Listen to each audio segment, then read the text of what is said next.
The Apple Watch Series 3. I've had this watch for about a month now. I bought it in America while I was over there, if you saw the vlogs from that. I bought the bottom end one, so I didn't buy the LTE version. I feel like that's a little bit more representative of the general market.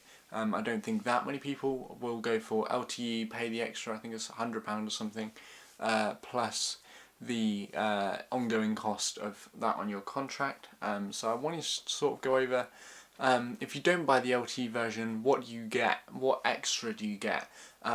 What's stopping you from buying a Series 2 from last year and saving quite a lot of money? So Apple updated the chip inside, so it's much faster now. We'll talk about that a little bit later, as well as the battery life is much better as well, probably thanks to the new chip. And obviously if you don't get LTE you get better battery life because the battery is the same in both of them, and it's big enough to account for the LTE which you're then not using. So this watch is very quick actually, just quick enough that it's useful. So it's nearly as quick as the phone opening apps, which is brilliant. Original Apple Watch, which was unbearably slow, so I would just end up just pulling out my phone anyway even though I had the watch. Whereas this one really isn't like that. It's really quick, so you can get to your functions very quickly. So I feel like this is finally a finished product. The Apple Watch has been out for about 4 years now. We've had 3 revisions. We had obviously the original Series 1, the Series 2, and they updated the Series 1 with the new chips, and then the Series 3 with LTE, and then obviously with that. I feel like it's just fast enough to be properly useful, rather than being an accessory to the phone, it's its own thing now. I think it passes a threshold of usefulness where it is really something that is a worthwhile investment. I use mine for mainly media controls, activity sort of monitoring, so the rings and step count and all of that kind of stuff. Sleep tracking as well is very useful, and that's about it. And I think they're the main sort of features of the Apple Watch. I know there's probably apps out there that do other stuff, but this is about all I've found that is really useful on the watch. Oh, as well as Siri doing reminders and that kind of thing I use all the time. So that's pretty great. So let's dive into the physical aspects of the watch. It hasn't changed very much physically, on the outside at least, in the last 4 years really. It's been sort of a very stagnant thing. They still have basically the same tiers with the aluminium and the stainless steel and the ceramic. There's now a darker ceramic colour which is really nice. I really appreciate them keeping it the same. It's not big, it's not bulky. They've improved the internals to where it's efficient enough and the battery's big enough where it will go 2 days on a battery, which is brilliant. Not that that's that useful now, but in 2-3 years, which is sort of a standard use cycle I think for the watch, it will still be useful. The battery will still be great. I know people who bought the original Apple Watch or sort of the Series 1 Apple Watch are having issues now because the batteries are dying on them, and then you just have to go and replace either the battery or get a new watch. Whereas I feel like this one will last quite a long time on the battery because the battery's nice and big. So as I already mentioned, I really like the activity tracking, being able to see your friends with Apple Watches, how they're doing with their steps, and then it's like a whole little competition, which is really brilliant. I love that sort of aspect of it.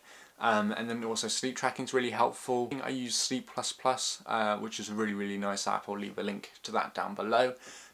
So that's sort of the first one I found, and I really like that. It's a really simple interface, so I'll definitely look at that. And then all of that data then goes into the health app, which is really helpful. So all of it's there. You can see, you know, how long you slept, your step goals, whether you hit them, your rings, obviously.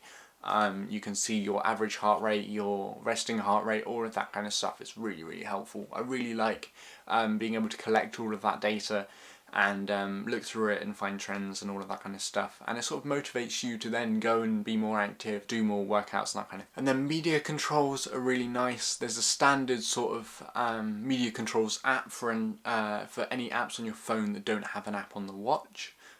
So you can do volume and next track, previous track, and then also pause from the watch, which is really, really useful.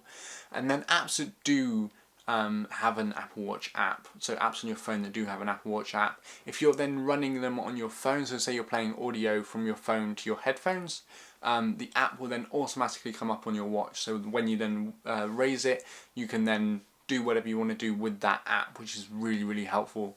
I use it with Overcast, so that's a podcast playing app. So as soon as I play a podcast through my hearing aids from my phone, it comes up on the watch. I can then do skip and whatever just by raising it, which is really, really handy. So there's a few things I would like them to change. So the home screen is that sort of honeycomb design. I'm not too happy with it. It looks really nice. You can zoom in, zoom out, that kind of stuff. But the icons are really small. So I'd like sort of a more maybe phone style on the watch, and then sort of have like 4 icons per screen, because I don't think anyone uses sort of more than 4 or 5 apps on their watch. And if so, they can be on sort of then a few screens in or whatever. So that'd be really nice. Or just open them with Siri, open this app, which would be just fine. They do now at least have a list, so you can change it to list mode just by force touching on the home screen and then changing the mode. This is alphabetically sorted, not sorted by maybe last opened or most used apps, which would actually make it useful, so I don't find it that useful. Because like my most used app I think is Overcast, which begins with an O, so I end up scrolling anyway. So that's not great. I'd like that to be sort of smart sorted, or maybe I could move them around. That'd be great. It's great to use with the AirPods. You can sort of download music onto your watch and then play it through your AirPods or any Bluetooth headphones, which is really, really useful if you want to go to the gym. You don't have to carry around the phone, which is always something I found really, really annoying. You can just do it through the watch, which is brilliant. I love it. When I recommend this watch, if there's a couple of those features that I've mentioned that really jump out to you that you think you would use, I would recommend it, because those few features that it does have, it does really well. This watch isn't for everyone. I know not everyone does health and fitness stuff. I know not everyone needs to change music all the time and all of that kind of stuff. But I love this watch. I use it all the time, and I think it's well worth it. So if you did enjoy this video, make sure to leave a like down below and also subscribe to the channel. And yeah, I will see you guys in the next video.